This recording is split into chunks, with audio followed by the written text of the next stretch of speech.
We have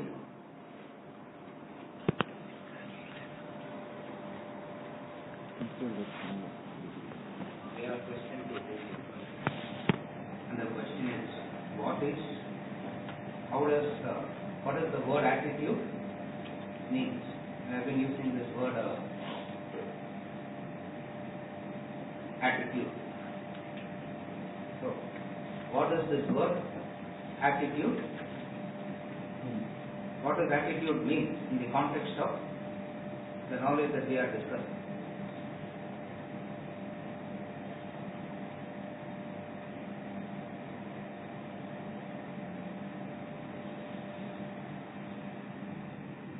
In the English sense of the word attitude, in the modern day it is used mostly in a very negative. We say that person has an attitude. He has an attitude problem. Now he say he is a very difficult person to deal with. He is very arrogant. He is very egoistic. Very difficult person to deal with. You can't have a conversation. You can't have a conversation with that person. That is one.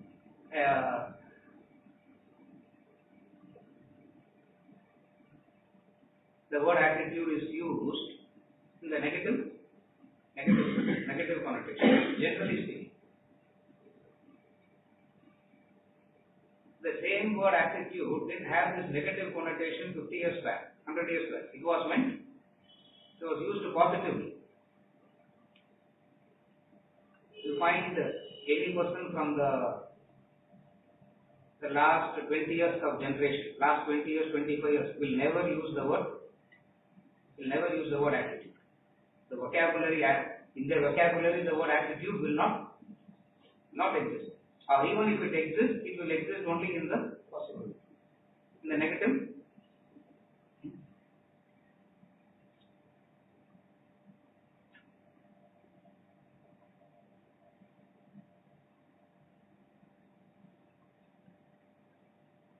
Any fellow, the fellow uses the word awesome. He has come from where? Yes, that's all. But they are awesome. That fellow went to US for a trip and come back. The same word had a different meaning 20 years back.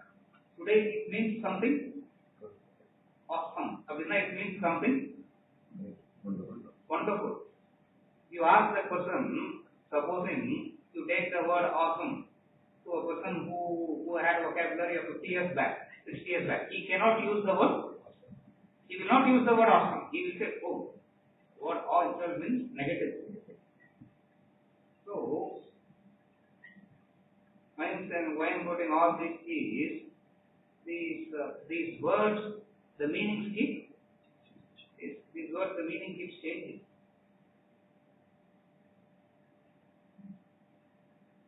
To convey a knowledge, you need a language that doesn't change. You need a language that doesn't change.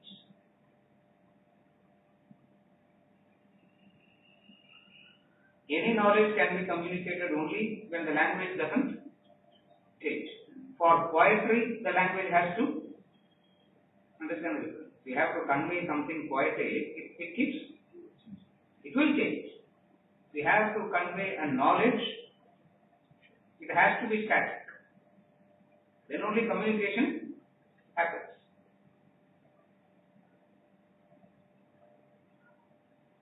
Before they change a word in science,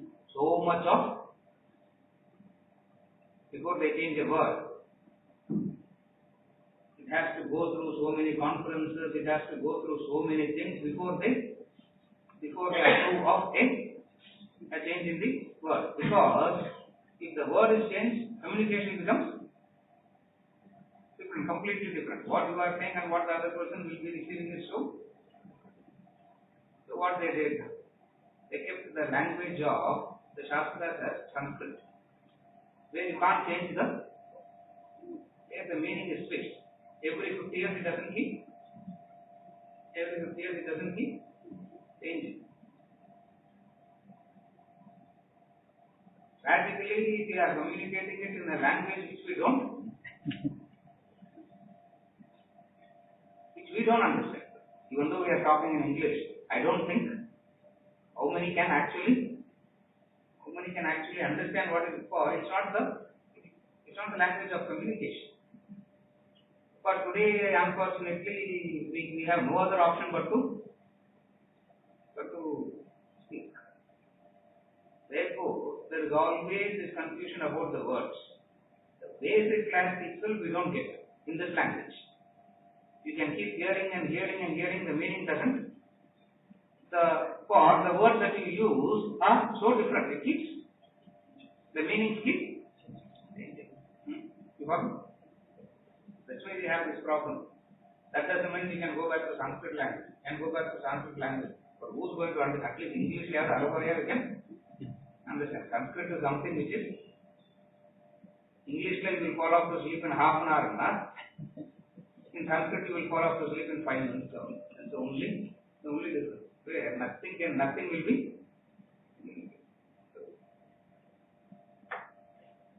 How the meaning keeps changing. So what is this word attitude?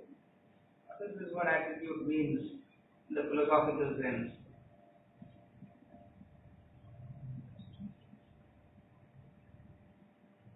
Attitude is used more synonymously with understanding. We should have the right attitude. We should have the right understanding.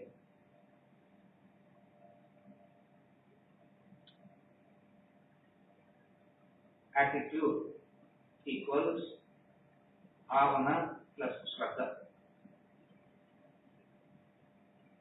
What is attitude? Bhavana plus shraddha. If anything is done with the right bhavana, with the right shraddha, we say he has the right attitude. It's the bhavana, it's the shraddha that goes into it, that makes it done with the right attitude. Attitude and better who are extra also we have it. What is bhavana, what is shraddha?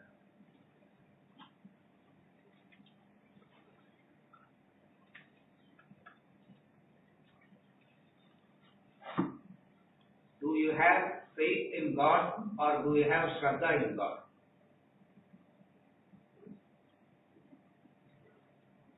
Again I repeat. Do you have faith in the doctor or do you have shraddha towards the doctor? Do you have faith in the Guru or do you have shraddha? You can ask this question to anything. You got it? What is the difference? What is the difference between the two?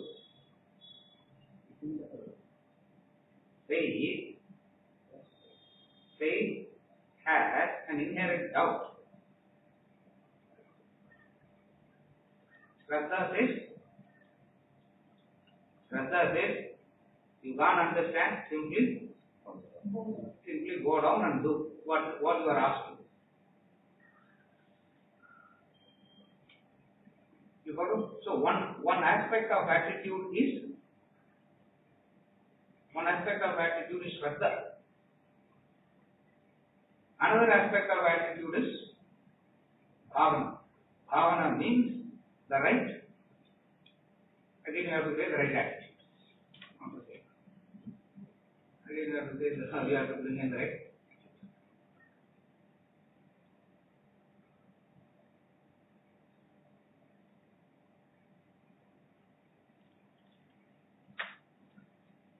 Bhavana is the respect, the regard, the devotion that you bring into it. That is bhavana.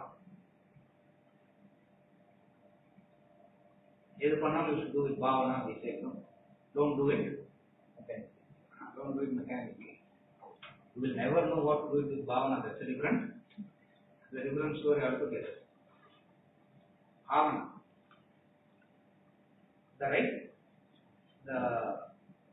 The right emotion that you bring into the action, and Shraddha is the faith, the consistency that you bring into action. So if you want to understand attitude, understand it as a combination of bhavana and Shraddha.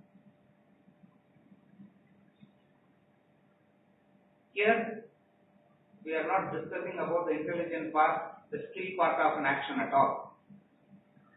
We are not discussing the skill part of an action. We are not discussing the intelligent part of an action. We are not discussing the long 30, 40, 50 years of experience the man has, the skill that he brings. That part of it we are not discussing it at all. We are only discussing the other part of the action, the attitude. And what does this attitude mean? The Shraddha that you bring in, the bhavana that you bring in.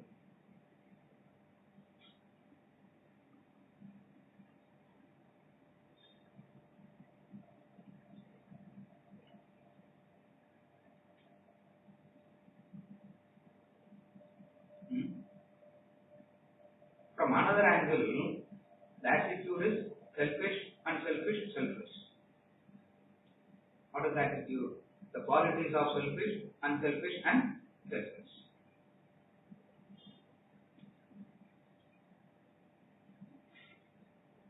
Selfish attitude is what will I get. Unselfish attitude is how I can help the other. Selfless attitude is doing that which ought to be done. The attitude from different angles, because this bhavana and Shraddha is very, very complicated to understand. Use it, understanding like this, it becomes easy. Selfish, unselfish, and selfless. Like you give this common example, no? When I am talking, what attitude is going into this talking? Maybe I want something for myself, or I can have the arrogance of communicating the knowledge to others, or the attitude could be, this is what I ought to do. No prefixes, no suffixes. It's an attitude. Here the word attitude means, how would you define the word attitude here in this context? For example, action is the same, the action of talking. One attitude could be what I get. Maybe a name, maybe a way, maybe following, maybe well, something. But what I get, one attitude. Another could be,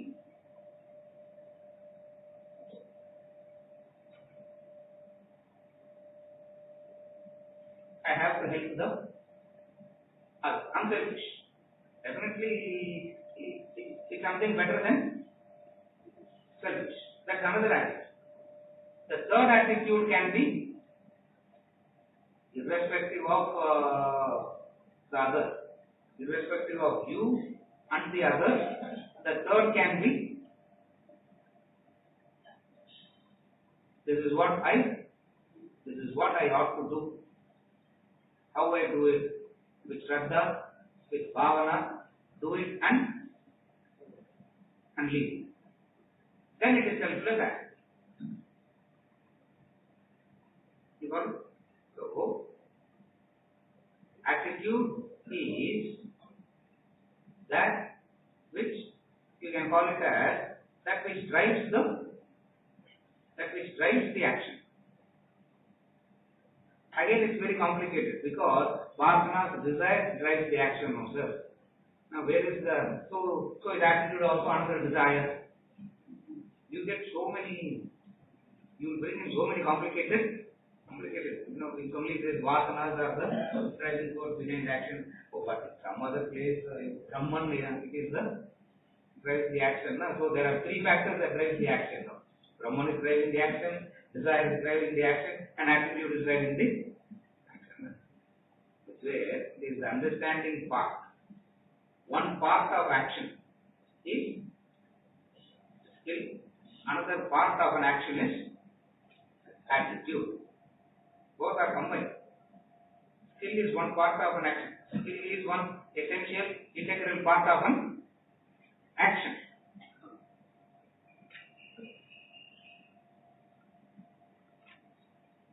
Even though it is an essential, integral part of an action, it is an inferior part of action.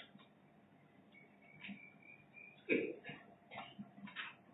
There is another part of action which is the attitude. That is the superior part of action. Even though the inferior part is also, it is required, but still it is, even though it is required, it is inferior only, the skill part. How do you understand that the person with the right attitude achieves more than the fellow with the skill? Number one, the person with the right attitude. Number two, the person who has the skill did not have the right attitude. The person who has the right attitude quickly develops the skill. Any amount of development of skill is not bringing about attitude, means there is no connection between the two.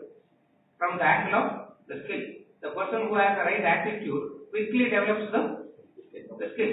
It means what? What is inferior? What is superior? Attitude. So in this classroom, in the philosophy, we don't talk about the skill part of an action. We talk about the attitude part of action. Vedanta gives you material prosperity. Now we think another skill is going to be given. Where we come back thinking, okay, one more skill is going to be taught here. So we can be more prosperous. You come and here you have to give up renounce this, that,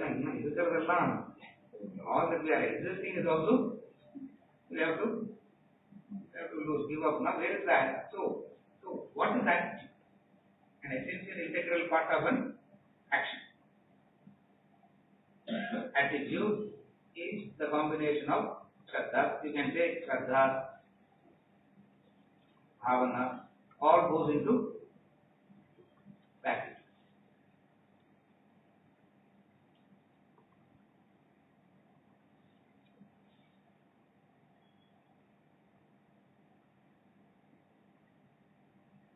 Skill is the intelligent part of an action. Attitude shows what kind of a personality is doing the action. What kind of a personality you are, what kind of a human being you are is determined by the attitude that you bring into the action, not the skill that you bring into the action. So the quality of the human being is determined by the attitude.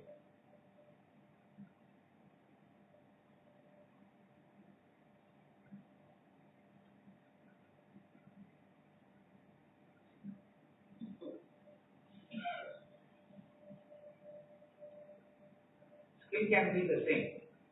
Attitude makes the difference. Skill is the same. The attitude that brings the difference.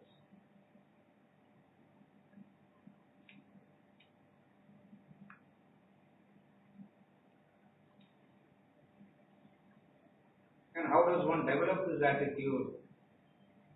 The right attitude. It's like asking, how does one develop selflessness? How does one develop bhavana? How does one develop shraddha? You ask how to develop attitude, means you are asking how to become selfless, how to develop the right bhavana, how to develop the right, what is the other thing? Shraddha. That's a long drawn process. There's no specific tools for it. There's no specific method for it. But all that you need to understand at this point of time is Shraddha and Bhavana together brings about the right attitude.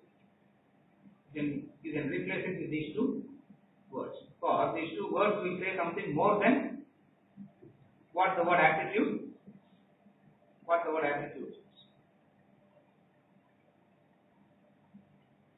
That's why I gave this Always ask yourself this question. Do you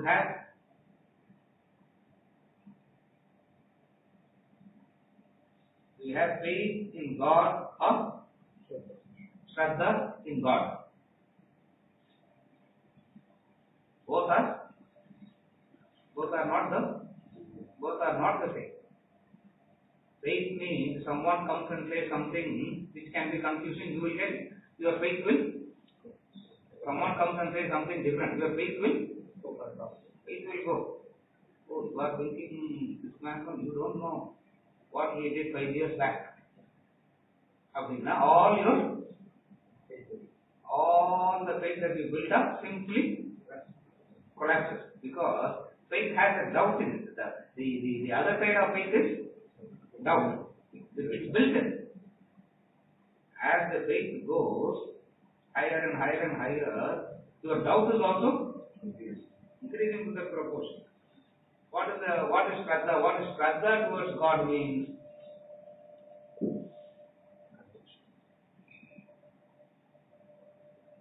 The fixation, it is that consistency, and the whole world can stand up and say, you will not. Your convictions don't change. That is Shraddha. What are the results? People have faith, and that faith is of no use. It's so flimsy. So we say you have to have Shraddha. Faith in the doctor, if it doesn't cure your father or your child, faith is gone. But he has saved the 99 people. That is of no consequence. Faith. It's so flimsy. Shraddha is the fixation, the consistency, how much ever he keeps killing, you keep going back to the same doctor. That is Shraddha. It will almost look like mad only. This quality of, but Vedanta only said we should take fresh measurements. You keep taking fresh measurements, you will not become wise. You will become more and more confused only. We should take fresh measurements, mother. So if the doctor is not good, should we not take second? Should we not take second opinion? Should we not take third opinion? You can take 500 opinions, but still, each and every opinion doesn't reinforce the conviction in the system. It brings in more and more. Uncertainty. It brings in more and more doubts. That's the difference I'm trying to explain. On the one side, the knowledge that you gain is not adding to your certainty. The knowledge that you gain is adding up to your uncertainty.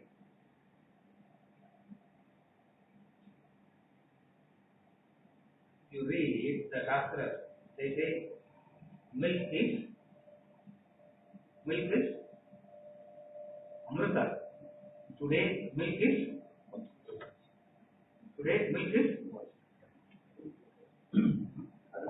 poison. That which was an elixir, that which was life-giving. This, that and all. Today it is because 70% of the human beings are lactose. Intolerant. I don't know, whatever it is. I'm also of the 70%. Now, is it supposing someone else will come and say, no, we have found a cow, we have found a milk, where that portion is taken away. Mind will go after it. So, if you have looked at your own life and you see, you would not have done anything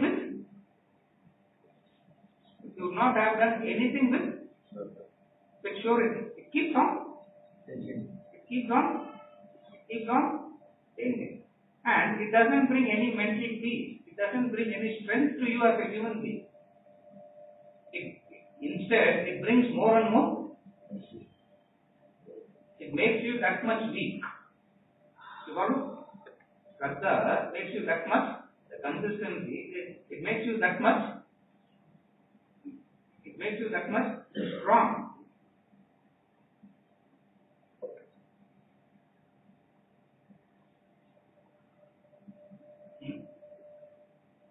This is how it works. Attitude is the combination of bhavana and shraddha. What is bhavana? The feeling that you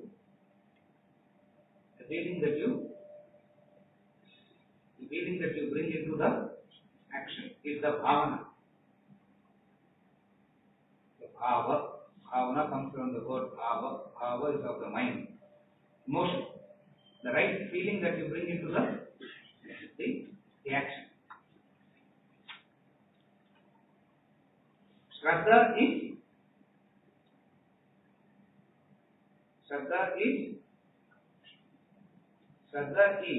the consistency that you bring into the action. With bhavana you can do once and forget it. No. That alone is not enough. It has to be done with shraddha, consistency. Bhavana, people have bhavana because it's an emotional thing. You can have it for a while, maybe for once, maybe for 6 months, maybe for 2 years, maybe for 3 years, but somewhere down the line it starts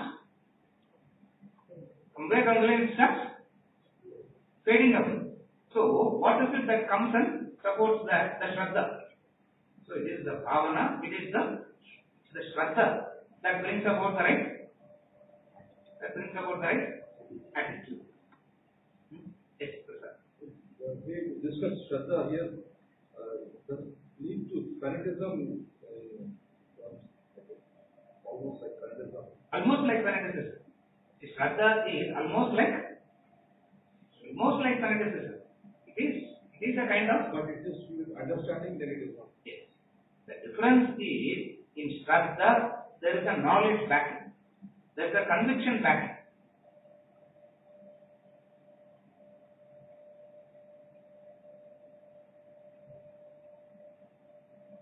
Fanaticism is more like hypnotized.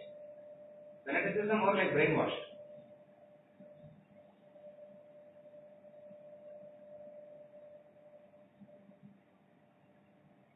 In shraddha, what that shraddha is a firm knowledge, a firm understanding.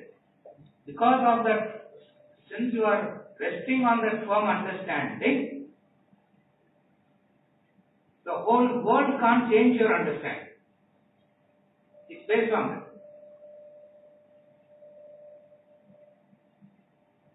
A person who is fanatic, take him out of the group. A person who is fanatic, take him out of the group. Expose him to something which is completely different. 6 months down the line, 1 year down the line, it starts fading away. You take a man of conviction, you put him anywhere, he is so dangerous because wherever he goes, he will change the other. He will not get. You follow? That's the difference between fanaticism is so dependent on. That's why they keep the flock together all the time. They will not be allowed to go out, because the moment they go out, you get exposed to something different. The whole thing is just a continuous bombardment of suggestions. That's all. Fanaticism. Conviction is something very different. Even though from outside both looks the same. The difference is fanaticism needs the same environment. Conviction doesn't require any environment. Again I repeat. Fanaticism requires a conducive environment. Conviction doesn't require any environment. In whatsoever the environment is, the person remains the same.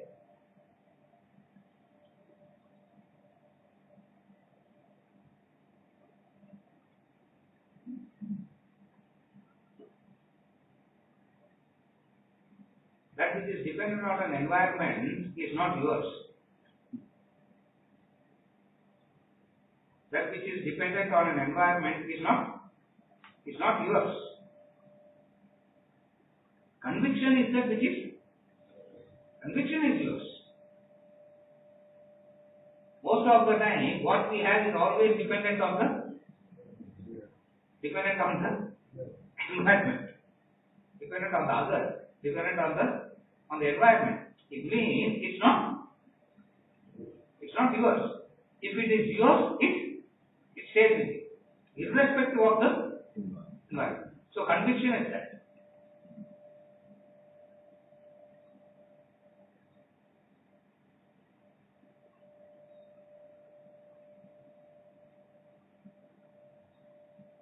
One of the boys used to say, some problem or the other will be there in the academy during the course time.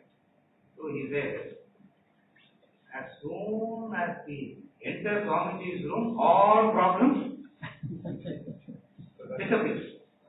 He said, what is your problem? He said, no problem. Then why did you come? No, just to see you. Okay, so some kinds of, I am talking about in those days, where you can sit and say, Times of India, news item. News item is only for the key, comes back. And then after coming out, he said, the room is so, something is there in the room. Why? As soon as you enter, all problems solved, you come out, all the problems comes back. It's environmental based. It's not one's own. If it is of your own, independent of the other, it stays with you. You got it?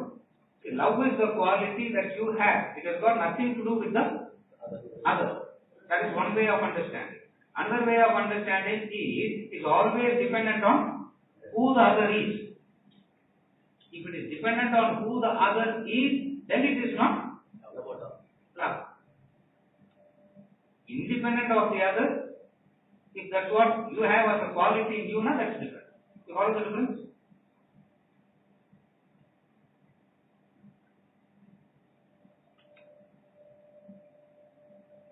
Okay, Prasad?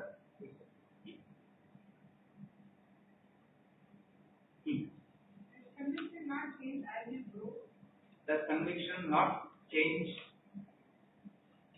Conviction gets stronger and stronger. It doesn't change.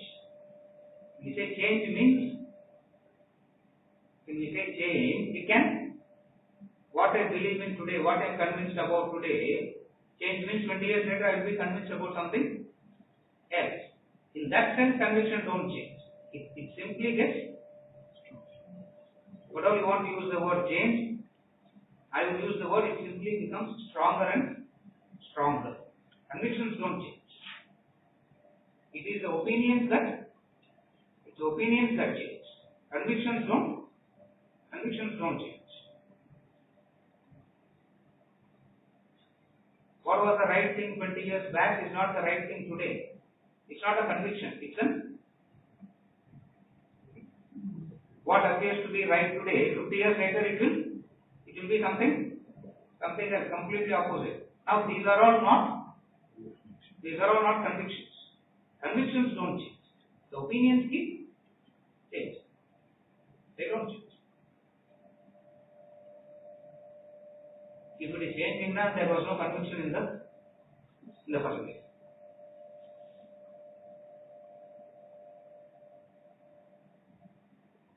Remember the Plato's cave metaphor. When he saw something like a diamond at a distance, as he started walking in that direction, it grew bigger and bigger and bigger. Who doesn't know the Plato's cave metaphor? Everyone knows, no? Who knows something like Plato's cave metaphor?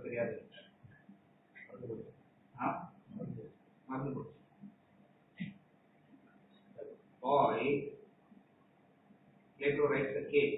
Plato writes about generation in the cave, the Republic. The Republic he writes. Their only entertainment is they are all bound. They are all bound by chains and they are all lying down. That's all they can do. Whole lifetime bound. The only entertainment is there is a fire in the center and they see their own shadows. Shadows dancing, playing. That was their only entertainment. How and why not, don't ask. Simply digest this as a story is that there were generations living in bondage. That much we can understand. Correct? Generations living in bondage. One boy suddenly woke up one day and said, there has to be more to life than in the shadows and dancing and this change. There has to be something more. He went to his father, he went to his mother, he went to his friends, he went to his cousins. They all took him to the wisest man. Where? In the same bondage. He is also of the same bondage, but then he was more wiser than. So even the wisest man said, if there was something different, he would have known by now. The fact that we didn't know means it doesn't exist. Therefore, don't waste time. The Mardan quite a few people started all this in the past, but see, all of them are quiet now. You will also become quiet. Stay. But the boy could not sleep. He said, no, there has to be something more. So when one day it slipped, and everyone was asleep, he slipped. When he slipped, he was into a kind of greater darkness. At least previously there was a group in bondage, so that gave him a kind of comfort and solace. Now the group is also gone. Neither is he seeing anything in the front. Every step he takes, he is hitting against. He is hitting himself against a stone or bruising himself against the wall or tripping and falling down. You can't get into a doubtful situation then this. No one can get into a doubtful situation than this. So in that doubtful situation, most will quickly run back to the ground. What? Correct? I came down. Now I'm still point out what would have happened and go back and continue to be in bondage. This boy didn't do that. Even though he was cutting and bruised and suffering, he continued. Suddenly, this is the starting point. It's what I was quoting. Suddenly, at a far distance, he saw something like a diamond sparkling, which is totally different from all that he has been seeing till now. Something sparkling like a diamond. That gave him a direction, that gave him a conviction. And he started moving towards that, and he started moving in the direction. As he kept on moving in the direction, it grew bigger and bigger in size. It grew bigger and bigger in size. And it was growing bigger in size, that gave him that much more conviction. Saying that, something is traveled the distance, he went there. What was sparkling as the diamond is the mouth of the cave. The mouth of the cave. From a distance it looks like kept on moving. It grew bigger and bigger, and one day it happened to be the mouth of the cave. He ran out of the cave. First time he breathed fresh air. It's not fresh air. Fresh air? Only it is fresh air. water, fresh, breathe then experience air. He saw the butterflies, he saw the rivers, he saw the sun, he saw the moon, he saw the stars, he saw the everything, he saw life. And then suddenly he thought of the generation that is stuck inside that cave. Oh my God, what they can enjoy outside, and why are they still stuck? So he walks back. He goes back into the cave. When he goes back into the cave, it's not the same man that is going back into the cave. For he knows the way out. Anything that happens, he can quickly, like a Kurma he is now. He can quickly get back. He went back to the crowd and said, there is something called sun, there is something called star, moon. First thing is there is something called fresh air. It's so suffocating. Here, don't you experience the suffocation? Come with me. Now, Punjab, you went out for something. You were dealing. That's why you are talking all this. No one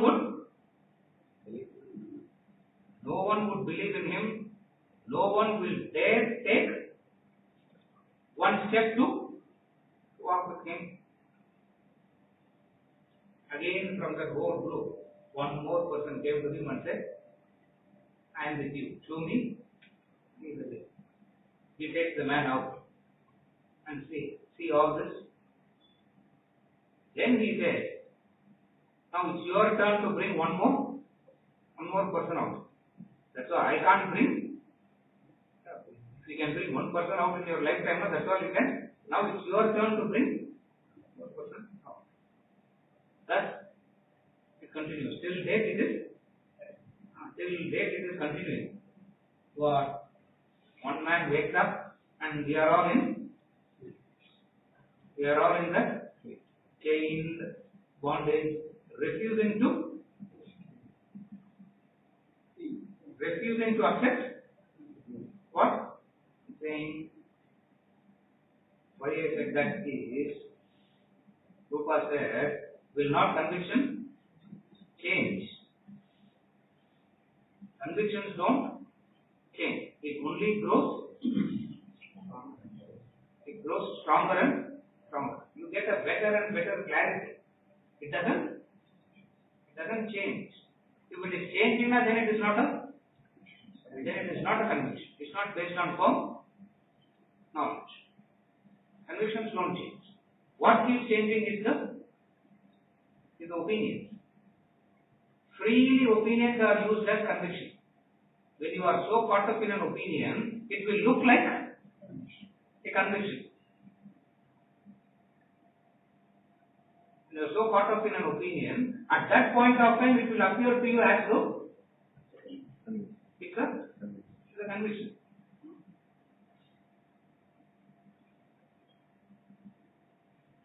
The boy meets the girl, falls in love, and says, This is the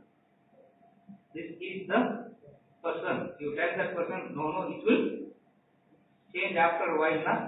Everything will change for you, for that, but not for us.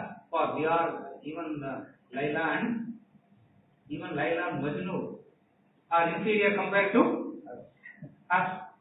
One thing goes wrong, one expectation not met, the whole thing changes. Not that they have developed a conviction. From one opinion, the person shifts to another opinion, and he is so convinced about this, thinking that he has developed but for all practical purposes, he is moving from one opinion to the other opinions only. He doesn't move in conviction. For you can't move in conviction. Conviction is fixed.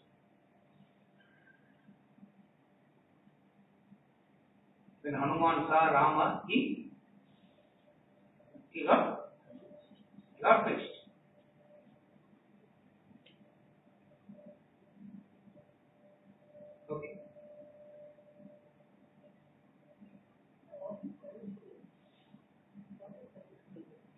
is the right feeling? Right feeling is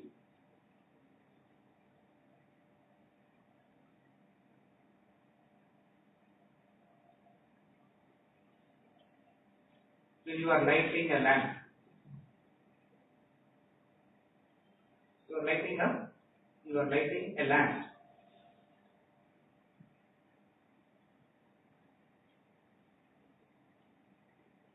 One part of the action is the lamp has to be, lamp can't be tarnished. No, it has to be shining. It has to look good. The oil, the wick, the matchstick, all that is one part of lighting the lamp. The other part of lighting the lamp comes from, all these are external objects. Another part of it is what feeling is evoked when you light it. One feeling can be, you don't light the lamp, there will be a Kurukshetra battle in the house. So just to avoid the Kurukshetra, quietly light the lamp. That is one feeling. Another could be, don't light the lamp, Lakshmi will not enter, or will go away. So in order to, so you can light the lamp, that also. Another is light removes darkness.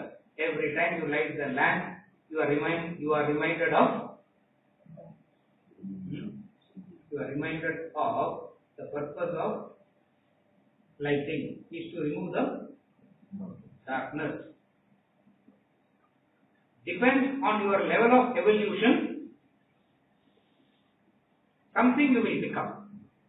You follow? There are all are one another. From outside it all looks the same. The same thing can be applied to all actions. For every action that you do, you can bring in the same analysis. You can do the same analysis for any action that you do. It can be cooking, can be washing, can be talking, it can be working in an office. It doesn't matter. But all has to do the same analysis. Whatsoever inspires you, carefully work. Whatsoever inspires you and which convinces you that it is going to take you to the higher na, that becomes the right feeling. Again, whatever inspires you and gives you a kind of understanding that it is going to take you to the higher, that becomes the right feeling for you.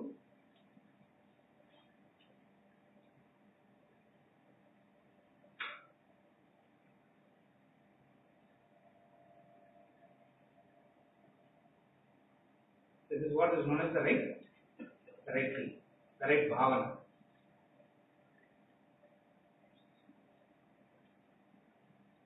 Shraddha, the whole 17th chapter, it talks about Shraddha.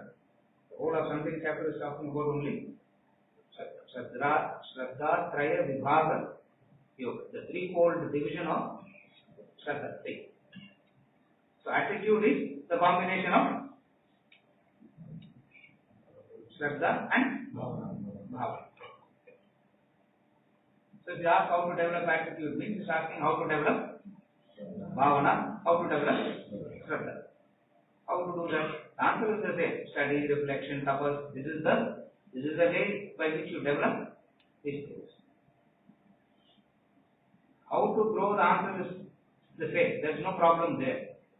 Problem is to connect to your confusion to the solution. Solution is standard, fixed. How one does calculate everything?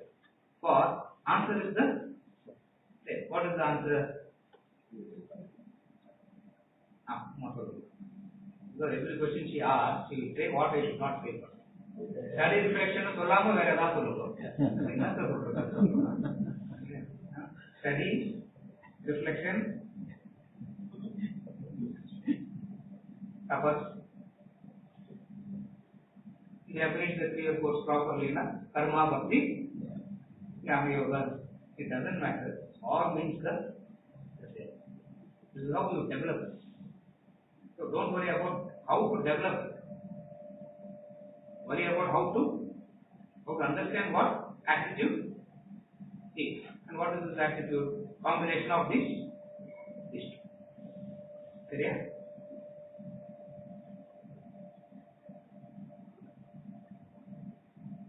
You still have something specific to ask, you come back and ask.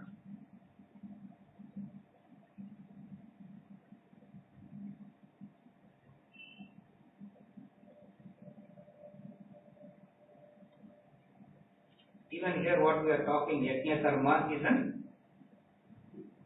yajna is an attitude that you bring into the action. It's not a special kind of action. Even here, yajna that we are discussing, it is also the same attitude. What is the attitude in this context that we are discussing? I am the doer. The attitude of the non-yajna is I am the doer.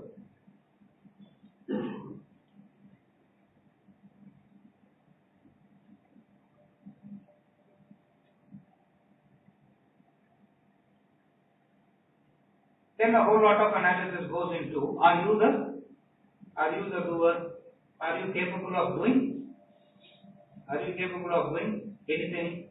Even if you are deriving support from anyone else extra, even one more person akuda, to that extent the doership is diluted. If you are deriving help from 10 people, to that extent it is diluted. And if you are deriving the support of the totality, the attitude of doership has no place to exist, has no relevance, has no meaning at all, is of no relevance at all. A person who is so convinced that he is the doer will be automatically convinced that the fruit belongs to him. I am the doer. How can the fruit not belongs to me? If I am the doer, fruit also belongs to me. So, in order to renounce the fruit, you have to renounce the doership. And doership is an attitude that you bring into an action. So, you have to bring in another kind of attitude. What he calls as the attitude of yajna karma.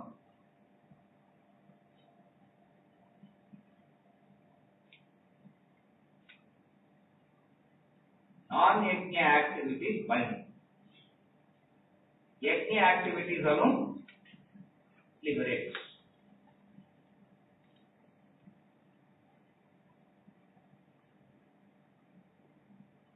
Treat this battlefield as a yajna and fight.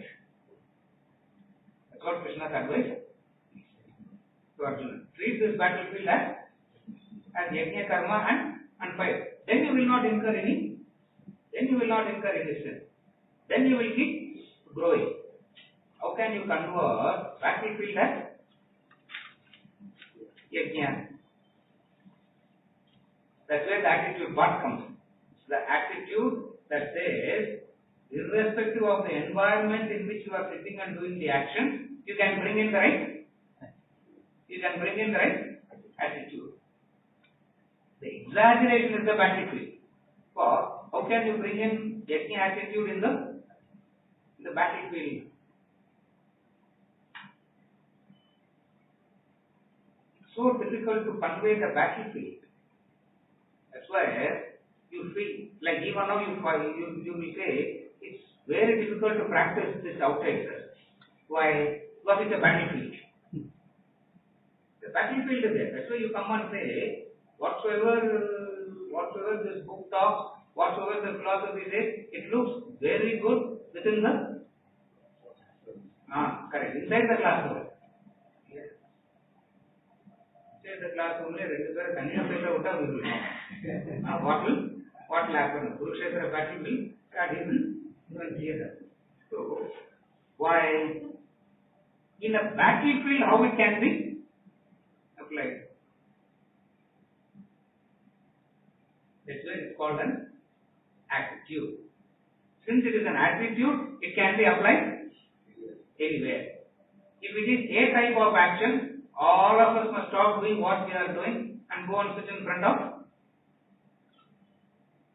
If yajna karma means only the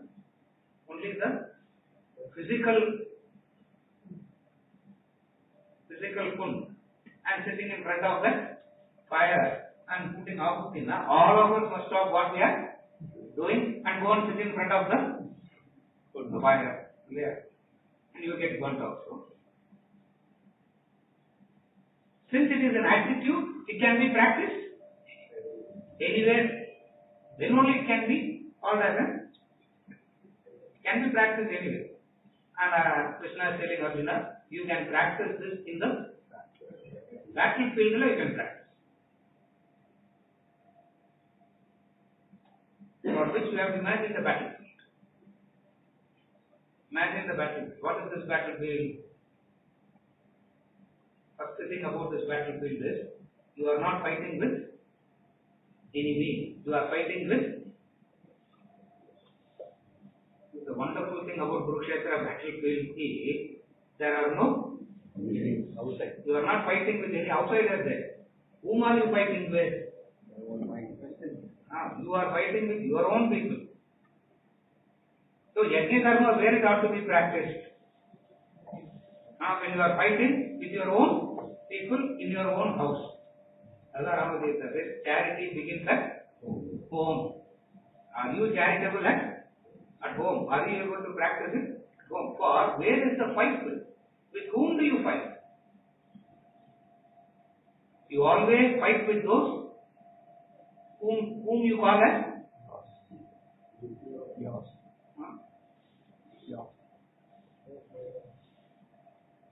there is a fight on the roadside.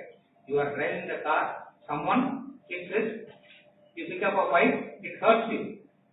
You go home and you pick up a fight with your wife. What is more hurting?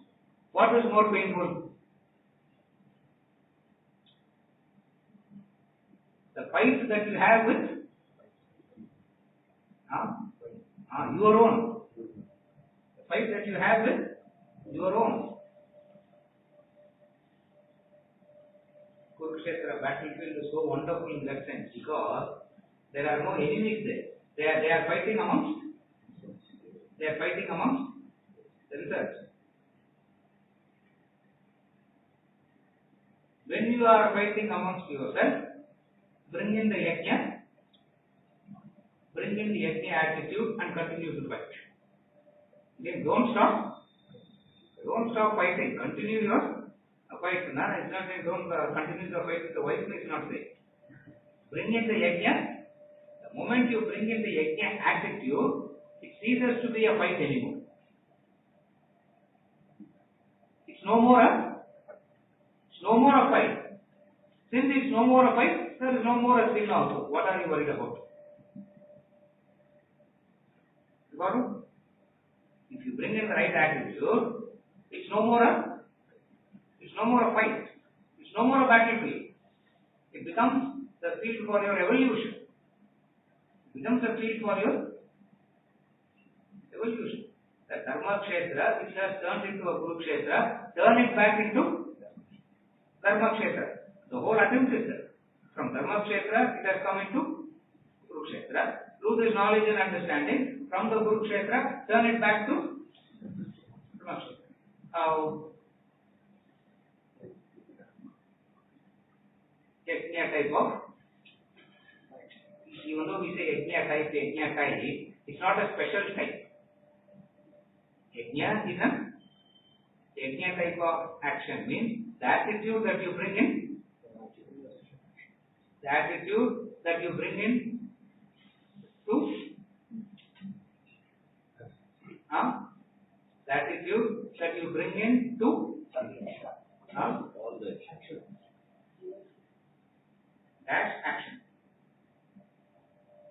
The attitude that you bring in, All the action. Any action to the existing action. Whatsoever you are doing now, you have to bring in first. From here, it will percolate to all and everything. You can't straight away go to all and everything. That's not possible. You have to start with the existing. And what is the existing for Arjuna? Battlefield.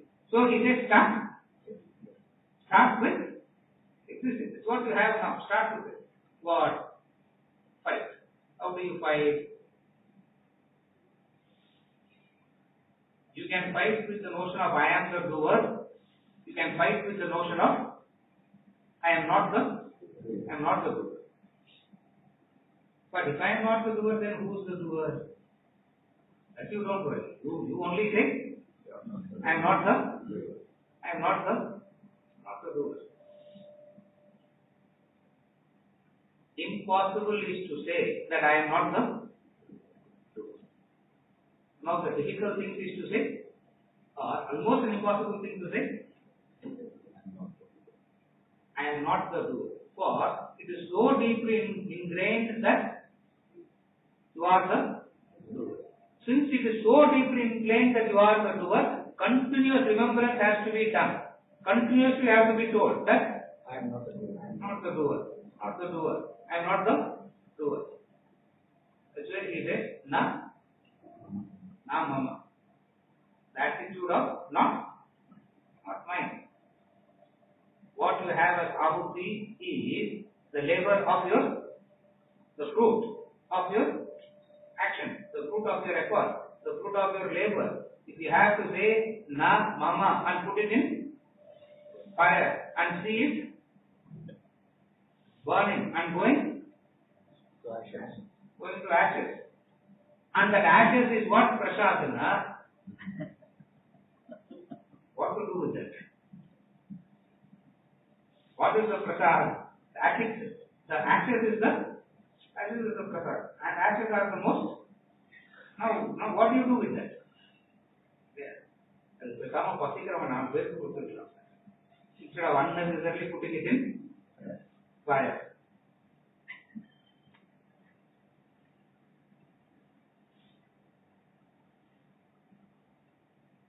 The doership always has to see a utility. The doership always has to see a usefulness. Someone must either you use it or someone has to use it. Then only the doership is it gets the satisfaction. Either you have to use it or you have to give it to someone else, and that someone else you have to see that someone else using it. Then your doing will have a meaning to you. Imagine you do all this and then put it in fire and it's going to turn into ashes. Now, what meaning does the doing have for you? Literally, it has no. Not only it has no meaning, it looks like waste. Looks like wasted.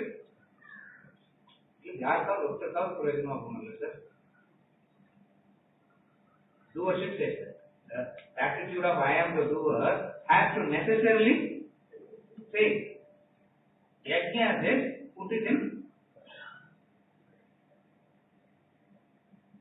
turn it into ashes and take that as the result. This is what attitude is all about. Not literally. What it means is start doing an action. Start doing an action where there are 10 people can be replaced. You will not have any interest. If you have to do an action, it has to be where only you can do it. then only motivation itself will come. Supposing if they say there are 100 people like you who can do this, an opportunity is given to you, now you will say, keep them. You got to, even to do an action, your doership has to be You have to be, at least someone has to make you feel better. That's why when a person feels empty, lonely, now what is all that? The effort is going. The effort is going. So many times they keep saying, oh, only I am there at home, so why cook? Don't you feel happy? Why can't you cook? No, the doership. It's not affection or anything. The doership says, one more person has to. Then that gives a meaning to your. For doing. I have correct now. And here the why do so many things, sir? Only for the other. And if the other says, I want this, the fight will start.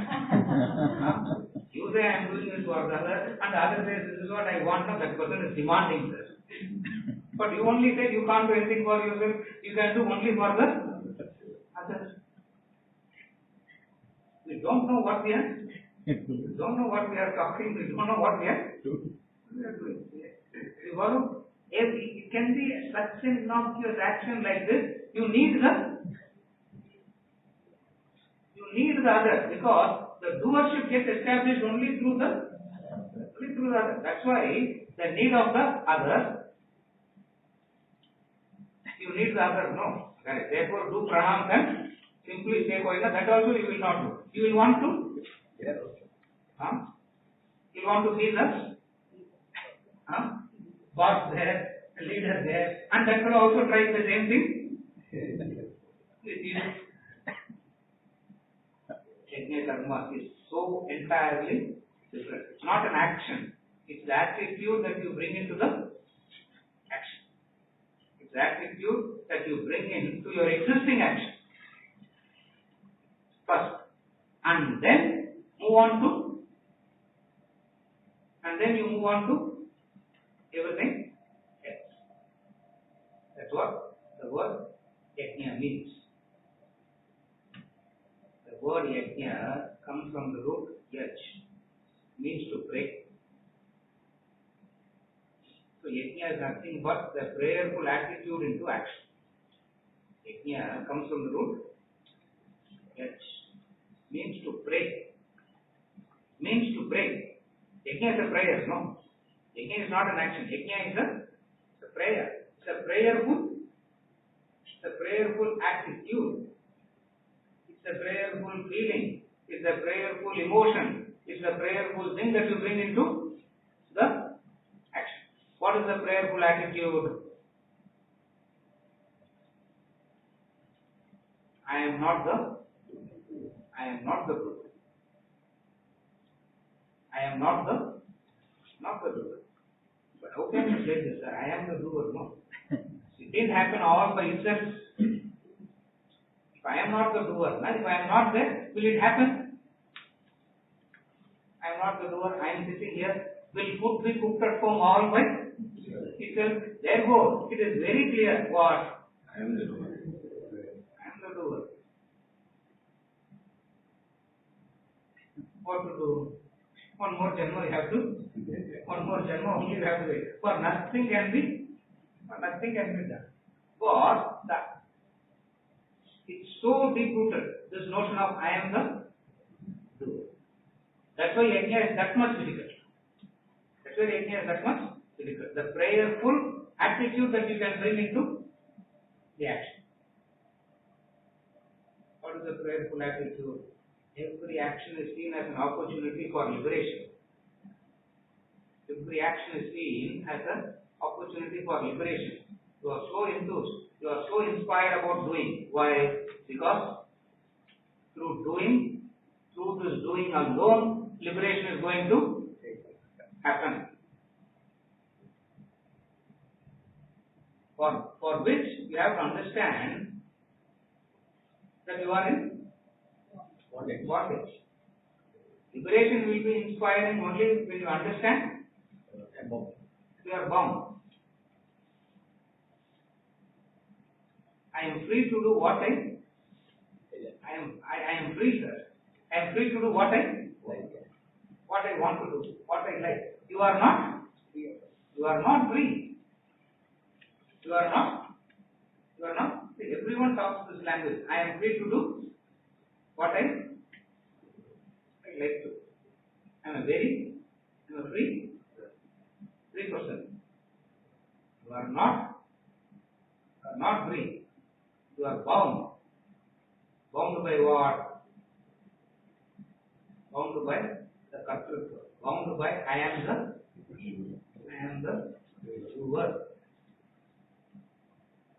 Since in the past you have done so many actions with this notion of I am the doer, you have developed a lot of attachments. So you are bound by the doing and you are bound to the fruits of the doing. You are bound by your own doing and you are bound by the fruits, the effects of your doing in the past. That's your present attachment. All your present attachment is the product of your past doing. And since you are so convinced about the doing, you will be so convinced about the ownership, the Kartrutva will not leave, the ownership, the possessiveness will not leave, and the person will come and ask how to be peaceful, how to be happy. If you are a free man, you are already peaceful. If you are a free man, you are happy already. Yajna karma is an attitude that does two things. First thing is it makes the existing, it purifies the existing. The prasad, the ashes, purifies totally. That's why in yajna karma, na mama you say twice. Once you say while doing the ahuti, second time you say when you are giving the dakshina. When you are offering, when you are doing, you say na mama. When you are sharing the fruit of your doing, again you say nam. Since mindness is one kind of attitude, na mama is another kind of attitude. The ownership, the mindness is one kind of attitude. Na mama, not mine, is another kind of attitude. One attitude takes you to bondage, another attitude takes you to liberation. But the fulcrum, the central point, the essential point is the doing. The doing with the right attitude. And what is the right attitude? Minus the kartrutva, minus the doership. Minus the doership. I am not the doer. Try and see whether you can bring Shraddha into the doing. Try and see whether you can bring the right bhavana, the right Shraddha, with the understanding that you are not the doer. Try and do that. Then you are practicing yajna. That becomes an yajna. You may not actually sit in front of the fire. Not everyone has to sit in front of the fire. It's not needed also. If you are sitting next, their choice, let them sit. But the attitude of yajna has to be brought in. What does the attitude of yajna means? With the attitude of I am not the doer, and see how much Shraddha can you bring into the doing, action. How much of the right bhavana that you can bring into the doing.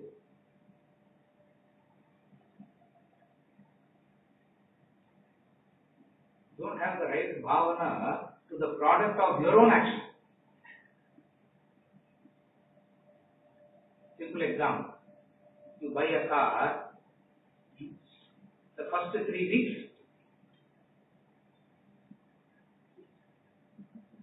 the car was not a father-in-law's marriage gift. It is your own effort. Your own hard work of so many years is translated and sitting in front of you as the car. First few weeks it will be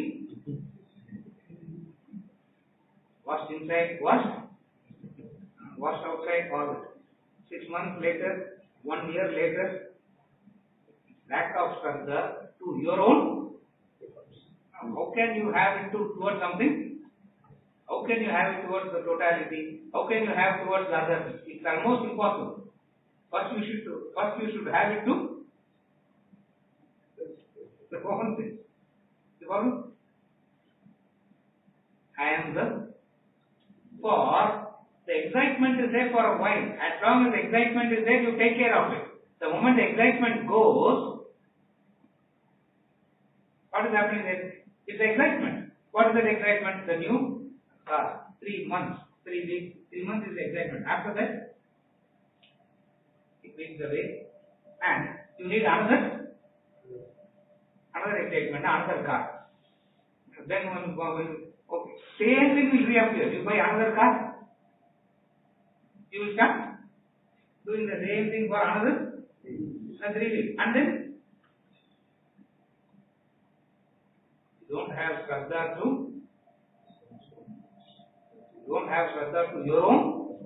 your own effort. You don't respect your own effort because of the Kamo Guna. Kamo Guna is so much that we lack respect towards our own. The moment you start respecting your own effort, you will become so careful in not wasting it. You will start sharing it. That's how it. It's not that you will wipe and turn more possessive. It's not that you will turn more it's not that you will turn more attached. It's not that you will turn more possessive. The moment you start respecting the effort, it becomes so valuable that anything valuable you will like to share. Today it will go waste. Neither you will use nor you will give it to the 50 shirts the man will have. Invariably they will be using the same 3-4 only. Again and again only the 3-4 will be used. Then why keep that? What is buying? Butler. One day it will be used. And where it will go to use? First thing after you die, first thing they will do is first thing they will do is what? Allathim unnecessarily occupying space. Oh, but that man has so much of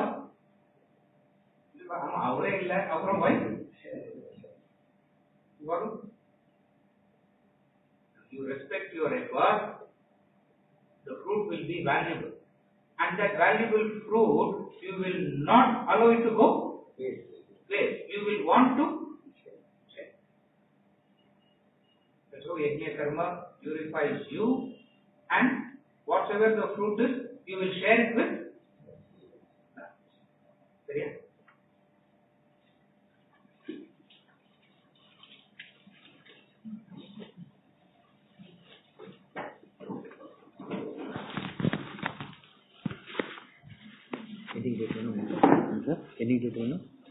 getting late.